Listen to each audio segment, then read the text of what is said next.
कभी-कभी कुछ तारीफें तारीफें नहीं जाल होती हैं। एक ऐसा जाल जो एक पल में आपकी जिंदगी की डोर किसी और के हाथ में थमा देता है। ये कहानी है लखनऊ में रहने वाली 22 साल की माया की। एक आर्टिस्ट जो कैनवस पर रंग भरना जानती थी, पर उसे नहीं पता था कि कोई उसकी जिंदगी को बेरंग करने की साजिश रच रहा था। शाम का वक्त था। माया लखनऊ मेट्रो की भीड़ से जूझती हुई घर लौट रही थी।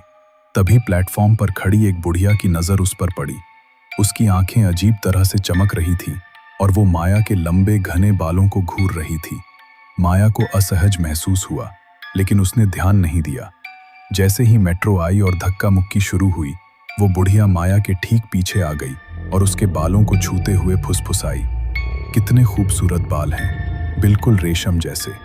माया को उसके स्पर्श से एक अजीब सी ठंडक महसूस हुई, जैसे किसी ने बर्फ रख दी हो।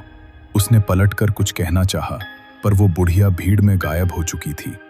उस रात के बाद माया की दुनिया बदलने लगी। उसे सपनों में एक काली परछाई दिखती जो उसके बाल संवार रही होती थी। घर में उसके आर्ट का सामान अपनी जगह से हिलने लगा। रंगों की ट्यूब कहीं मिलती तो ब्रश कहीं और। कभी कभी उसे ऐसा लगता जैसे उसके कमरे में कोई और भी है, कोई जो उसे लगातार देख रहा है। कुछ दिनों बाद एक रात वो अपनी बालकनी में खड़ी थी। तभी उसकी नजर नीचे गली में पड़ी। वो वही बुढ़िया थी।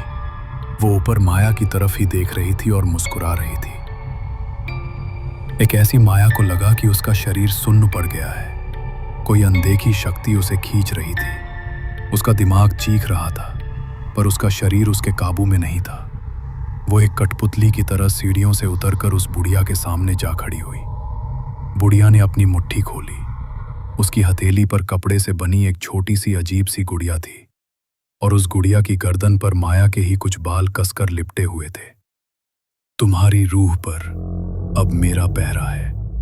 और इससे पहले कि माया कुछ समझ पाती, वो बुढ़िया अंधेरे में ऐसे गायब हुई जैसे कभी थी ही नहीं। अब माया को यकीन हो गया कि वो किसी भयानक चीज का शिकार बन चुकी है।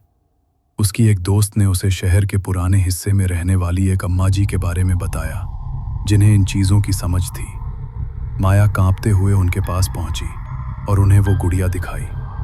अम्मा जी ने गुड़िया देखते ही उसे दूर फेंक दिया और बोली, बेटी, ये पुतला जादू है। किसी ने तुम्हारे बालों का इस्तेमाल करके अपनी शक्ति को इस गुड़िया से और इस गुड़िया को तुम्हारी आत्मा से जोड़ दिया है। अब जो इस गुड़िया के साथ होगा वो तुम महसूस करोगी। वो तुम्हें अपनी उंगलियों पर नचा सकता है। ये सुनकर माया टूट गई। उसे समझ आ गया था कि उसकी जिंदगी अब उसकी नहीं रही। घर लौटते हुए उसके कानों में उस बुढ़िया की हंसी गूंज रही थी। उसने अपने परिवार को समझाने की कोशिश की, लेकिन उन्होंने इसे उसका तनाव और वहम माना। जो माया घंटों तक कैनवस पर खूबसूरत तस्वीरें बनाती थी, अब उसके हाथ इतने कांपते थे कि वो एक सीधी लकीर तक नहीं खींच पाती थी। उसकी आंखों के नीचे गहरे काले गड्ढे बन गए थे और उसका चेहरा हर दिन मुरझाता जा रहा था। एक शाम वो हिम्मत करके अपने दोस्तों के साथ एक कैफे में बैठी थी ताकि वो थोड़ा सामान्य महसूस कर सके। तभी अचानक कॉफी का कप उसके हाथ से छूट गया। उसका शरीर फिर से बेकाबू हो गया था। वो कैफे से बाहर निकली और खुद ब खुद एक अनजान रास्ते पर चलने लगी। वो रास्ता उसे शहर के बाहर एक पुरानी वीरान फैक्ट्री के खंडहरों में ले गया। वहां वो बुढ़िया खड़ी थी, उसका इंतजार कर रही थी। इस बार वो माया के पास आई और अपनी साड़ी के पल्लू से एक जंग लगी सुई निकाली। उसने वो सुई उस कपड़े की गुड़िया के हाथ में चुभो दी। उसी पल माया को अपने हाथ में एक तेज असहनीय दर्द महसूस हुआ, जैसे किसी ने सच में उसके हाथ में सुई घोंप दी हो। वो दर्द से चीख पड़ी और फिर वो अंधेरे में गायब हो गई, माया को उसी खंडहर में तड़पता हुआ छोड़कर। आज भी माया अपने ही जिस्म में एक कैदी है। उसका आर्ट, उसके सपने, सब कुछ छीन लिया गया है। दुनिया के लिए वो डिप्रेशन की मरीज है, लेकिन सिर्फ वो जानती है कि उसकी जिंदगी की डोर किसी और के हाथ में है और वो जब चाहे उसे तोड़ सकता है। हमारे आसपास न जाने कितनी ऐसी कहानियां हैं जिन पर यकीन करना मुश्किल होता है। अगर आप ऐसी और भी अनसुनी दास्तां सुनना चाहते हैं तो हमारे साथ जुड़ें। इस चैनल को सब्सक्राइब करें ताकि हर कहानी को उसकी आवाज मिल सके।